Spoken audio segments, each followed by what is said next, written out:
Sais-tu que dans un conflit, tes mots ne pèsent que 7% de ton impact? Les 93%, c'est ton corps qui les hurle à ton insu. Si ton corps te trahit, si ta gorge se serre et que tu perds pied, ton message s'écroule. Tu n'es plus le pilote, tu es le passager de ton stress. Pourquoi? Parce qu'on t'a appris à parler, mais jamais à t'ancrer dans le sol. Aujourd'hui, je vais te montrer comment bâtir une armure solide, mais insaisissable. Une structure stoïque où l'agression devient liquide et glisse sans trouver de prise. C'est la clé pour rester maître du jeu et appliquer la légitime défense proportionnée. L'ancrage doit être impératif si tu veux être en sécurité et ne pas montrer quoi que ce soit à la personne qui t'agresse physiquement ou même verbalement. Ton ancrage est impératif, est indispensable. Tu dois avoir un ancrage et physique et mental. Je m'explique.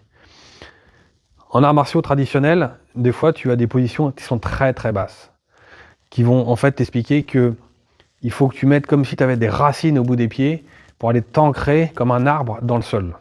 D'accord? L'idée ici, c'est de te faire exactement la même chose, mais sans montrer. C'est-à-dire que ton ancrage doit être invisible, comme si tu n'en avais pas, sauf que tu en as. Donc l'idée, c'est de savoir, à chaque fois que tu vas déplacer un pied, tu ne le mets pas par hasard n'importe où dans l'espace. Tu vas le mettre à une position vraiment spécifique. C'est-à-dire que tu vas le positionner ici, parce que ici, tu en as besoin pour frapper ici, par exemple. Donc chaque positionnement de ton corps, il doit être à chaque fois comme si tu vas avoir du plomb dans le pied, enfin du plomb ou même du béton, si tu veux. Et en fait, de pouvoir aller t'ancrer dans le sol à chaque fois, de positionner ton corps de façon vraiment très stable. Donc tu dois avoir ce positionnement d'ancrage physique, même si tu n'es pas en posture de combat. Ici, je suis en posture de garde, on va dire, même si j'ai l'air détendu. Si j'ai une attaque, je peux déjà directement répondre à ce niveau-là. Mais l'ancrage ici, c'est de pouvoir en effet avoir cette solidité de ton corps dans le sol. D'accord? Donc ça, c'est la première chose. Ensuite, on a évidemment l'attaque, que ce soit physique ou juste verbale. La physique, elle va se faire d'elle-même. Dans ma formation, je t'explique justement tout un arsenal de techniques accessibles, évidemment, très facilement, pour pouvoir avoir déjà confiance en toi, comprendre comment ton véhicule fonctionne. Je prends souvent l'exemple évidemment de ce véhicule-là, comme quand tu as une voiture. Si tu ne sais pas piloter la voiture, eh ben, tu risques d'avoir des problèmes. Là ici c'est la même chose. L'idée c'est de comprendre que ton premier véhicule c'est ton corps, et donc l'ancrage, tu dois pouvoir comprendre qu'il faut bien ancrer tes roues, tes pneus de ton véhicule, en l'occurrence tes pieds, dans le sol, de façon à être bien ancré à chaque fois que tu vas positionner ton corps pour avoir une technique ou une autre. Okay? Et psychologiquement, c'est exactement la même chose. Donc d'où ce parallèle. À partir du moment où tu as compris que le physique correspond à une attaque, donc un bras, peu importe, un coup de pied ou peu importe ce que c'est, tu dois être capable de comprendre que psychologiquement, on a la même situation.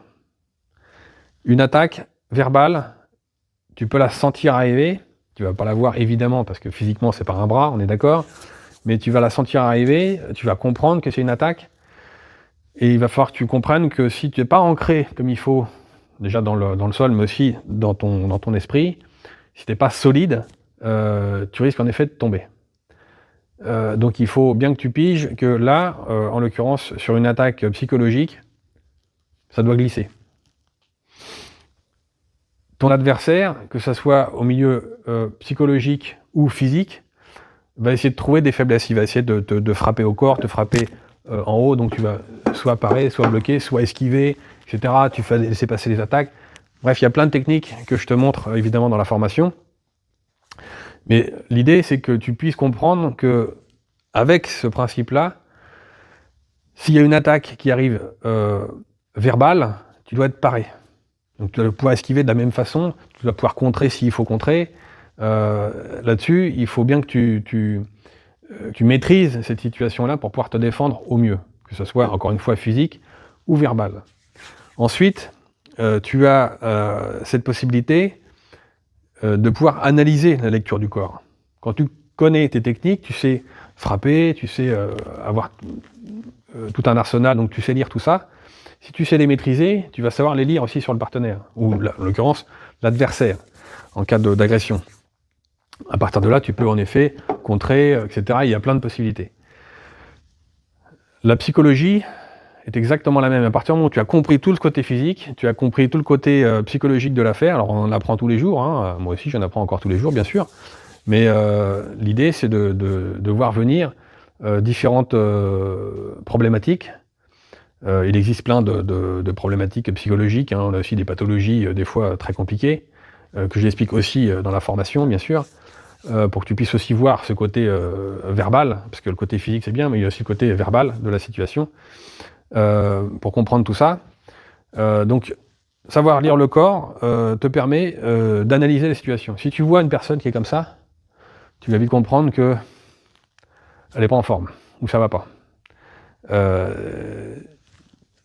Si tu arrives à voir la lecture comportementale, que ce soit du visage, ou du corps, de la gestuelle, etc., tu vas comprendre qu'il y a plein de choses qui vont te donner des petits indices sur la situation, sur la personne. C'est la même chose en combat. Si tu vois la personne qui est comme ça, tu dis oh là là, là ça va partir en combat, etc. Alors que ici, je ne montre rien. Je suis ancré dans le sol, je suis prêt à frapper s'il y a besoin, je suis prêt à frapper, je suis prêt à contrer s'il y a besoin. Donc c'est ça l'ancrage pour moi qui est le plus efficace, notamment lorsque j'ai travaillé en sécurité, où tu ne peux pas être en posture de combat parce que tu as une personne qui vient te parler ou qui vient potentiellement t'agresser. C'est pas possible, au contraire, ça va faire que amplifier le problème. Lorsque tu travailles moi j'ai travaillé au milieu de la sécurité, tu peux pas te permettre d'être en posture de combat. Tu dois être forcément positionné de façon à ce que s'il y a une attaque, tu dois être prêt tout de suite à réagir très rapidement. Tu dois être capable aussi de lire forcément très rapidement l'individu pour réagir aussi très rapidement. Donc c'est pour ça que l'analyse comportementale est très importante.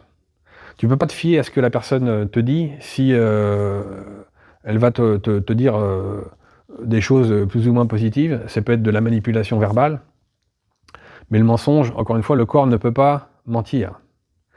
Donc le cerveau, lui, peut le faire, mais c'est ce que j'explique plus largement dans la formation, pour que tu puisses comprendre que le verbal ne veut absolument rien dire techniquement. Il faut se fier essentiellement à la lecture du corps que tu vas faire. C'est ça l'essentiel. Ce qu'il faut bien comprendre, c'est que l'ancrage va déterminer ta posture. Pour avoir une représentation de quelqu'un qui a confiance en soi, il faut que tu apprennes à garder une structure qui montre la confiance. Je te rappelle que 93% de ton expression corporelle ne peut pas mentir. Donc, contrairement aux 7% du verbal, ça j'en reparle plus largement dans la formation, pour t'expliquer un peu plus largement. Si tu as une position comme ça, tu vois, complètement affaissée, qui donne pas envie et qui montre pas non plus la confiance, tu vois. Là, clairement, tu lis clairement que on n'est pas dans la confiance absolue. Quelqu'un qui a une posture un peu plus ancrée dans le sol donne déjà tout de suite beaucoup plus confiance. D'accord ? Là, ici, je m'exprime avec mes mains. C'est aussi mes années pratiques d'arts martiaux, bien sûr, mais aussi de sécurité, qui m'ont appris que lorsqu'on a une attaque donc qui vient à soi, si je suis ici, je suis tout de suite prêt pour répondre, éventuellement pouvoir bloquer l'attaque en question. Tout dépend aussi de la distance, mais ça, on verra ça plus tard. On en reparle également aussi dans la formation. En fonction de ta distance, en fonction de ton ancrage également, tu vas pouvoir répondre. Si tu es mal ancré dans ton sol, si tu n'es pas bien sur tes appuis, ta posture peut avoir un échec par rapport à l'impact. Ce qu'il faut que tu comprennes, c'est qu'en fonction de ce fameux ancrage qu'on retrouve en arts martiaux, souvent on est les arts martiaux, on essaye de comprendre que la racine, sous tes pieds, doit être ancrée dans le sol, profondément, pour pouvoir avoir une prise au sol et une stabilité bien pure, d'accord, bien fixe. Là, ici, l'idée, c'est de faire la même chose, sauf qu'on va essayer de ne pas montrer la technique. L'idée, c'est d'avoir un ancrage qui puisse te permettre de pouvoir répondre, donc avec tes appuis, à chaque fois qu'ils soient justes, pour pouvoir répondre éventuellement, esquiver, etc., comme tu veux, sans avoir à bouger tout le temps. Même si tu bouges ton pied d'un côté ou de l'autre, tu dois tout de suite comprendre que l'ancrage, il est en appui. Tu as mis le pied où il fallait pour le positionner, pour pouvoir frapper et répondre comme il faut. Si tu hésites dans tes pas, ça va correspondre exactement à la même hésitation que tu as au niveau verbal. Encore une fois, tout correspond.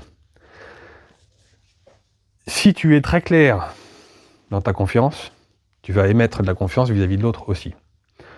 Par rapport à la loi sur la légitime défense, qu'il faut bien comprendre, c'est que une attaque physique, il y a un cas de figure qui est très précis, c'est la proportionnalité.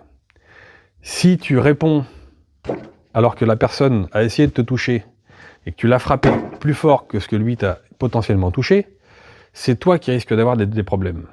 Tu vas devenir l'agresseur alors que tu te défends, puisque la personne vient t'agresser. On a déjà vu des cas, ça s'est malheureusement produit assez souvent, des cas où un agresseur va porter plainte contre sa victime. Et la victime n'a fait que se défendre parce qu'elle a été agressée. Eh bien, c'est la victime qui perd. Parce que l'agresseur s'est pris des coups par la victime, donc il s'est transformé elle-même en agresseur, parce qu'elle n'a fait que se défendre contre son agresseur, pour le coup. Mais comme elle a été trop loin dans sa réponse, parce qu'elle a envoyé trop de coups, etc., eh bien, elle s'est transformée en agresseur. Donc cette fameuse ligne très très fine de la proportionnalité peut se transformer en disproportion si tu réponds trop fort, trop largement par rapport à une agression. Si tu as juste une agression, tu dois être capable de pouvoir maîtriser ton corps comme tu veux, en un minimum de temps, bien évidemment, sans causer de dommages. Donc c'est vrai que c'est compliqué quand tu te fais agresser, de la même façon que c'est compliqué à gérer aussi si tu n'es pas préparé face à une agression psychologique, mentale. Si tu n'es pas préparé, et je pense que là c'est très clair, et dans la formation je t'explique plein de choses par rapport à ce sujet-là, si tu es préparé à travailler les coups, tu apprends à lire le corps, tu apprends à lire ton propre corps, à comprendre ce que l'autre peut t'exprimer. Donc à partir du moment où tu reçois un coup, tu es capable d'esquiver, tu peux esquiver comme tu veux, mais il faut savoir gérer cette proportionnalité. Et c'est, encore une fois, très compliqué, surtout quand tu ne sais pas. De la même façon que quand tu n'as pas le permis, en voiture par exemple, c'est compliqué de gérer une voiture. Là, c'est ton véhicule que tu vas apprendre à gérer. Comment gérer ton véhicule, comment gérer justement les techniques par rapport aux différentes frappes que tu peux faire qui sont à ta disposition, et aussi par rapport aux frappes que l'adversaire, parce que si toi tu fais ces frappes-là, si tu es capable de les faire, l'autre est capable aussi de les faire. Donc tu es capable de lire ce qui se passe en face. À partir de ce principe-là, tu vas vite comprendre que si tu envoies un coup de poing, tu es capable de faire plein de choses, et surtout de comprendre que tout l'espace qu'il y a autour de la personne, donc qui est vide, il suffit juste de le combler.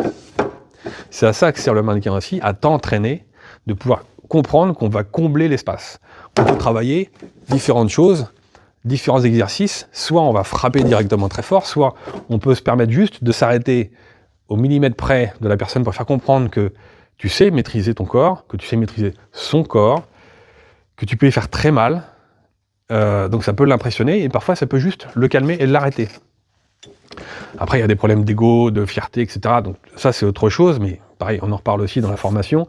Donc je t'invite évidemment à cliquer sous la vidéo si tu veux en savoir plus à ce sujet. Mais ce qu'il faut bien comprendre, c'est que la loi légitime défense est très importante, et à maîtriser ce petit sujet de la proportionnalité de ta réponse. Là, on parle du côté physique, mais une fois que tu es préparé physiquement, tu es préparé aussi psychologiquement. Donc tu es aiguisé, c'est-à-dire que tu vois après les attaques arriver, psychologiquement, tu comprends qu'il y a une attaque, tu comprends qu'il va falloir soit esquiver, soit contrer. Est-ce que ça vaut le coup de contrer? Est-ce que c'est utile? Est-ce que c'est pas de l'ego? Toi, il y a plein de facteurs qui vont te permettre de comprendre que des fois, c'est pas utile. Et c'est là où justement l'ancrage est important, parce que des fois, juste en faisant ça, tu vas esquiver une attaque, ça va te passer dessus. Pourquoi dépenser de l'énergie alors que ça sert à rien? C'est brûler l'énergie pour quelqu'un qui en vaut peut-être pas la peine, tout simplement. Donc, pour montrer que tu es plus fort, c'est un problème d'ego, ça. Donc, est-ce que ça vaut vraiment le coup, tu vois? Par contre, si ta vie est vraiment menacée, oui, là, il faut agir. Mais encore une fois, il faut faire attention à cette fameuse proportionnalité. Donc, je t'invite évidemment à, si tu veux en savoir plus, à cliquer sous la vidéo. Cet équilibre entre ancrage et fluidité est la fondation de ma lecture comportementale. C'est ce qui te permet d'analyser l'autre sans être pollué par tes propres émotions. Si tu veux passer de la proie à celui qui maîtrise son espace, j'ai ouvert des créneaux dans mon agenda, scanne le QR code qui s'affiche à l'écran et clique sur le lien autour de cette vidéo pour réserver un appel directement avec moi. On fera le point sur ta situation et on verra si je peux t'aider. On se retrouve de l'autre côté.